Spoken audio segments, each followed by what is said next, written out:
Suma teológica. Parte tercera. Cuestión 14. Sobre los defectos corporales asumidos por Cristo con la naturaleza humana. Viene a continuación el tema de los defectos asumidos por Cristo con la naturaleza humana. En primer lugar, los del cuerpo. Después, los del alma. Key 15. Sobre lo primero, se plantean 4 preguntas. El Hijo de Dios debió asumir los defectos del cuerpo junto con la naturaleza humana. Asumió la necesidad de someterse a tales defectos, contrajo esos defectos, asumió todos los defectos de este género. Artículo 1. ¿Debió el Hijo de Dios asumir la naturaleza humana con los defectos corporales? Lat. Objeciones por las que parece que el Hijo de Dios no debió asumir la naturaleza humana con los defectos del cuerpo. 1. Como estaba unida el alma personalmente al Verbo de Dios, así lo estaba el cuerpo. Pero el alma de Cristo tuvo una perfección total, lo mismo en el orden de la gracia que en el de la ciencia, como antes hemos dicho. Cunios zeta 90 neses. Luego también el cuerpo debió ser perfecto en todos los órdenes, exento de todo defecto. Tua. El alma de Cristo veía al Verbo, del mismo modo que lo ven los bienaventurados en el cielo, como antes se ha explicado. Quisi novea 2. Y de esta manera, el alma de Cristo era bienaventurada, pero el cuerpo resulta glorificado por la bienaventuranza del alma. Pues dice Agustín en la epístola A de Dioscorum: Dios dotó al alma de una naturaleza tan poderosa que su plenísima bienaventuranza redunda también en la naturaleza inferior, que es el cuerpo, bienaventuranza que no es la propia del sujeto que goza y entiende, sino la referente a la plenitud de la salud, esto es, el vigor de la incorrupción. Luego el cuerpo de Cristo fue incorruptible y exento de todo defecto.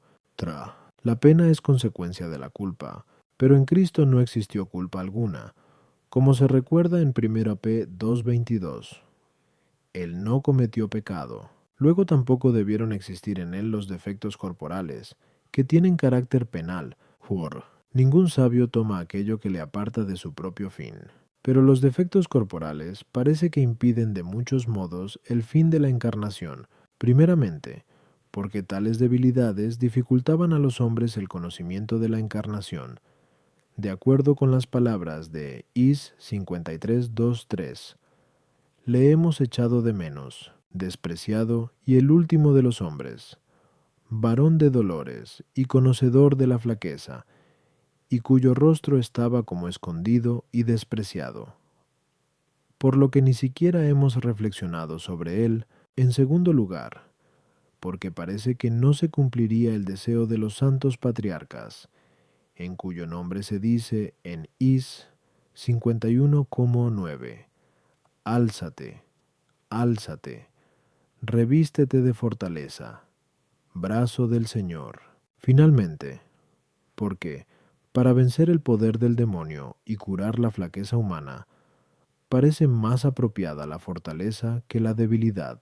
No parece, pues, haber sido conveniente que el Hijo de Dios asumiese la naturaleza humana con las debilidades o defectos corporales. Contra esto está lo que leemos en Heb 2:18, porque en cuanto él mismo padeció y fue tentado, es también poderoso para ayudar a los que son tentados, pero el Hijo de Dios vino a socorrernos. Y por eso decía David: levanté mis ojos a los montes, de donde me vendrá el auxilio. Sal 120:1. Luego fue conveniente que el Hijo de Dios asumiese una carne sujeta a las debilidades humanas, para que en ella pudiera padecer y ser tentado, y de esa manera ayudarnos a nosotros. Respondo: fue conveniente que el cuerpo asumido por el Hijo de Dios estuviese sometido a las debilidades y defectos humanos, y especialmente por 3 motivos. Primero, porque el Hijo de Dios, asumiendo la carne, vino al mundo para satisfacer por los pecados del género humano, y uno satisface por los pecados de otro, cuando echa sobre sí mismo la pena debida a los pecados de ese otro. Ahora bien, los defectos corporales a que nos referimos es a saber, la muerte, el hambre y la sed, y otros por el estilo, son pena del pecado, introducido por Adán en el mundo, según Rom 5:12. Por un hombre entró el pecado en el mundo, y por el pecado, la muerte. Por eso fue conveniente, en relación con el fin de la encarnación, que asumiese en nuestra carne las penalidades de esta naturaleza, en lugar nuestro, según Is 53,4. Verdaderamente se apropió nuestras enfermedades. Segundo, para apoyar nuestra fe en la encarnación, no siendo la naturaleza humana conocida por los hombres de otro modo, que en cuanto sometida a los defectos corporales de esta clase, en el caso de que el Hijo de Dios hubiera asumido la naturaleza humana exenta de tales defectos, daría la impresión de no ser verdadero hombre, y de no poseer carne verdadera sino fantástica, como lo afirmaron los maniqueos, y por eso se dice en FLP 2,7 que se anonadó, tomando la forma de siervo, hecho semejante a los hombres, y siendo reconocido como hombre en su aspecto. De ahí que Tomás volviese a la fe por la contemplación de las heridas, como se dice en JN 2026 SS. Tercero, para ejemplo de paciencia, que Él nos da soportando con fortaleza los sufrimientos y los defectos humanos. Por eso se dice en Heb 12:3, soportó la contradicción de los pecadores contra Él, para que no decaigáis, desfalleciendo en vuestros ánimos. A las objeciones. 1. La satisfacción por el pecado de otro tiene como materia las penas que uno sufre por el pecado de ese otro, pero tiene como principio un hábito del alma que inclina a la voluntad a satisfacer por otro, y de ahí dimana la eficacia de la satisfacción, pues la satisfacción no sería eficaz si no procediese de la caridad, como luego se dirá, véase suple, quotosa, tú. Y por eso convino que el alma de Cristo fuese perfecta en cuanto a los hábitos de los conocimientos y de las virtudes, para que tuviese la facultad de satisfacer, lo mismo que convino que su cuerpo estuviese sometido a las enfermedades, con el fin de que no le faltase materia de satisfacción. Tuo. Dada la relación natural que existe entre el alma y el cuerpo, la gloria del alma redunda en el cuerpo. Pero en Cristo esa relación natural estaba sometida a su voluntad divina, por cuya decisión aconteció que la bienaventuranza se mantuviese en su alma sin redundar en el cuerpo, y que la carne padeciese lo propio de una naturaleza pasible. De acuerdo con lo que dice el Damasceno, el beneplácito de la voluntad divina permitió que la carne padeciese y obrase lo que le era propio. La pena es siempre consecuencia de la culpa, actual u original, unas veces del que es castigado, otras de aquel por quien satisface el que padece las penas. Y esto es lo que aconteció en Cristo, según Is 53:5. Él fue herido por nuestras iniquidades, y molido a causa de nuestros pecados. La debilidad asumida por Cristo no estorbó el fin de la encarnación, sino que lo promovió, como acabamos de decir, en la sol. Y aunque por las debilidades de este tipo se ocultase su divinidad, se manifestaba, en cambio, su humanidad, que es el camino para llegar a la divinidad, según Rom 5:1-2. Por Jesucristo tenemos acceso a Dios. Los antiguos patriarcas deseaban que se diese en Cristo no la fortaleza corporal, sino la espiritual, por la que venció al diablo y sanó la flaqueza de los hombres. Artículo 2. ¿Estuvo Cristo necesariamente sometido a los defectos del cuerpo? Lat. Objeciones por las que parece que Cristo no estuvo sometido necesariamente a estos defectos. En Is 53,7 se dice, se ofreció porque Él quiso, y se habla de la oblación para la pasión, pero la voluntad se opone a la necesidad. Luego Cristo no estuvo necesariamente sujeto a los defectos del cuerpo. Tuo. Escribe el Damasceno en el libro tercero. En Cristo no cabe pensar nada forzado. En Él, por el contrario, todo fue voluntario, pero lo voluntario no es necesario. Luego tales defectos no existieron en Cristo por necesidad.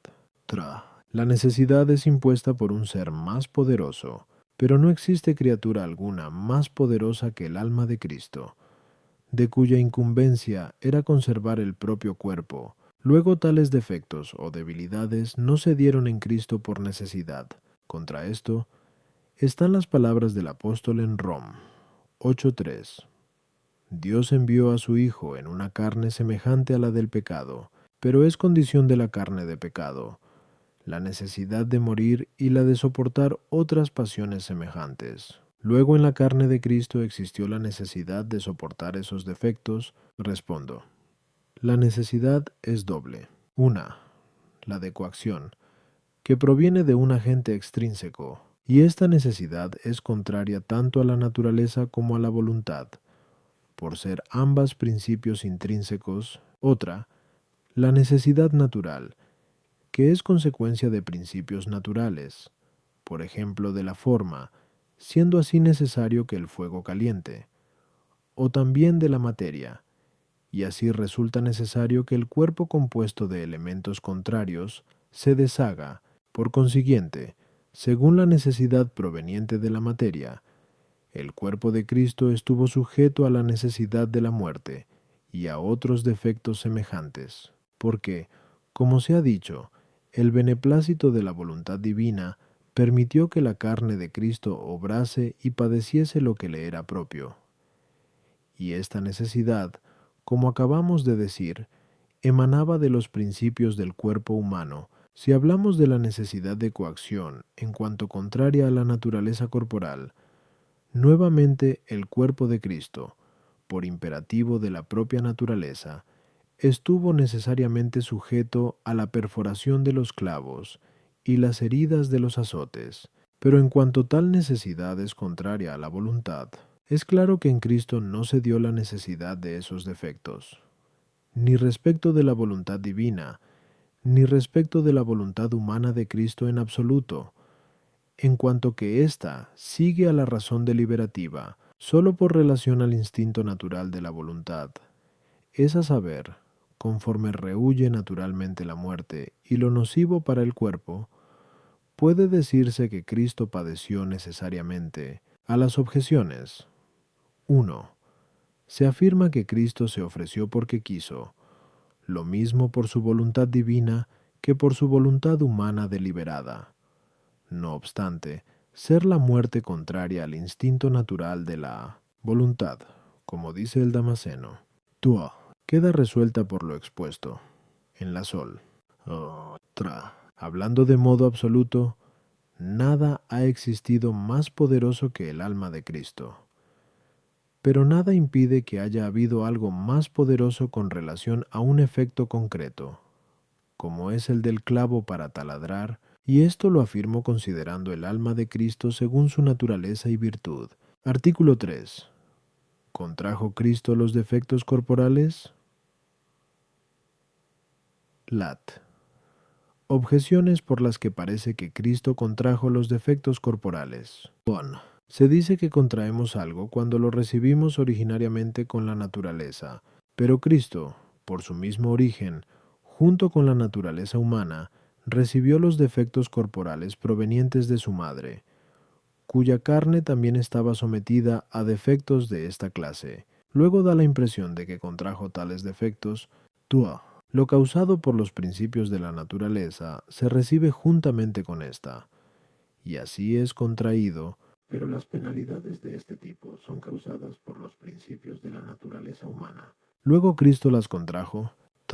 Por estos defectos, Cristo se hizo semejante a los demás hombres, como se lee en Heb 2:17. Ahora bien, los demás hombres han contraído tales defectos. Luego parece que también los contrajo Cristo. Contra esto, está que esos defectos se contraen como consecuencia del pecado, según Rom 5:12. Por un hombre entró el pecado en el mundo, y por el pecado la muerte.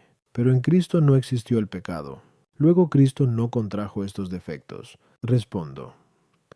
En el verbo contraer está indicado el orden entre efecto y causa, de manera que se contrae una cosa cuando ésta es traída con su causa necesariamente, y al mismo tiempo, ahora bien, la causa de la muerte y de los defectos de esta clase en la naturaleza humana es el pecado, porque por el pecado entró la muerte en el mundo, como se dice en Rom 5:12, y por eso, hablando con propiedad, se dice que contraen tales defectos los que incurren en ellos como merecidos por el pecado. Pero Cristo no tuvo esos defectos en cuanto merecidos por el pecado, porque, como dice Agustín comentando el pasaje de J. 3:31, el que viene de arriba está sobre todos. Cristo viene de arriba, esto es, de la sublimidad que tuvo la naturaleza humana antes del pecado del primer hombre. Él tomó, en efecto, la naturaleza humana sin el pecado, en la pureza que tenía en el estado de inocencia, y de igual manera hubiera podido asumir una naturaleza humana exenta de defectos. Por consiguiente, queda claro que Cristo no contrajo tales defectos como tomándolos a modo de deuda por el pecado, sino por su propia voluntad. A las objeciones. 1. El cuerpo de la Virgen fue concebido en pecado original, y por eso contrajo estos defectos. Pero el cuerpo de Cristo asumió de la Virgen una naturaleza sin culpa, y del mismo modo hubiera podido asumir una naturaleza exenta de sufrimientos. Pero quiso asumir las penas con miras a realizar la obra de nuestra redención, como hemos dicho. A. 1. Y por eso tuvo tales defectos, no contrayéndolos, sino asumiéndolos voluntariamente. Tua. La causa de la muerte y de los demás defectos de la naturaleza humana es doble.